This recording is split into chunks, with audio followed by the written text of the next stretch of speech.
साथियों नमस्कार। आज हम बात करेंगे, अभी सरकार ने जीएसटी में बहुत बड़ा बदलाव किया है जो 22 सितंबर से लागू होने वाला है। इस बारे में सरकार के समर्थक जो लोग हैं बड़ा धूमधाम से प्रचार कर रहे हैं कि सरकार ने बहुत अच्छा काम किया, बहुत अच्छा काम किया है। लेकिन मेरा कहना ये है कि जीएसटी के स्लैब में बदलाव करते वक्त मध्यम वर्गीय दुकानदार का सरकार द्वारा कोई ध्यान नहीं रखा गया, जिसके दो उदाहरण मैं आपको बताऊंगा जिससे आपको अच्छे से समझ में आए। सबसे पहले बात करूंगा गाड़ियां बेचने वालों की, स्कूटर मोटरसाइकिल बेचने वालों की, स्पेयर पार्ट्स वाले दुकानदारों की, और उसके बाद कागज़ के दुकानदारों की बात। जहाँ तक स्पेयर पार्ट्स और गाड़ियों की बात है, सरकार ने 28% वाला स्लैब 12% में ला दिया है। अच्छी बात है, उपभोक्ता को इसका लाभ मिलेगा और मिलना भी चाहिए।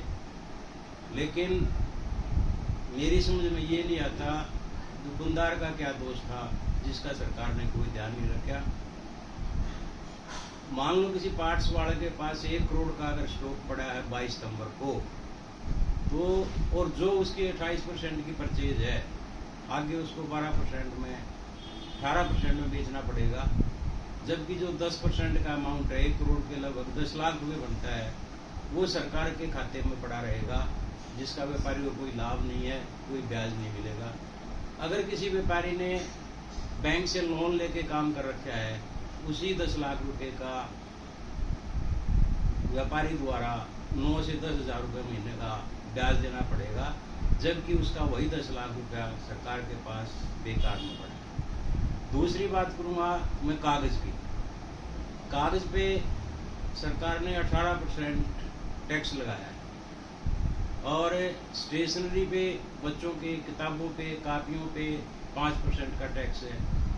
मैं सरकार से ये पूछना चाहता हूँ, जो व्यापारी 18% की दर से पेपर खरीदकर कापी बनाएगा, किताब बनाएगा या कोई स्टेशनरी प्रिंट करेगा, बिल बुक छापेगा, एस्टीमेट बुक छापेगा, वो बिल बुक बनने के बाद, स्टेशनरी बनने के बाद उसी कागज़ कीमत को 5% पे बेच सकता है। तो ये 13% का जो नुकसान है, इसकी भरपाई कैसे कर पाएगा? इतने तो व्यापारी के मार्जिन भी नहीं होते। हाँ, इसमें एक बात जरूर है, जैसे मिठाई के डिब्बे बनाने वाला कोई है, अगर उसने मैन्युफैक्चरिंग यूनिट में अपनी प्रतिष्ठान रजिस्टर्ड करा रखा है, उसका तो सरकार क्लेम दे रही है। लेकिन जो छोटे दुकानदार हैं, जैसे मिठाई के डब्बे बनाते हैं, शादी कार्ड छापते हैं, जो मैन्युफैक्चरिंग यूनिट में रजिस्टर्ड नहीं है, वो इस 13% की भरपाई कहाँ से कर पाएंगे?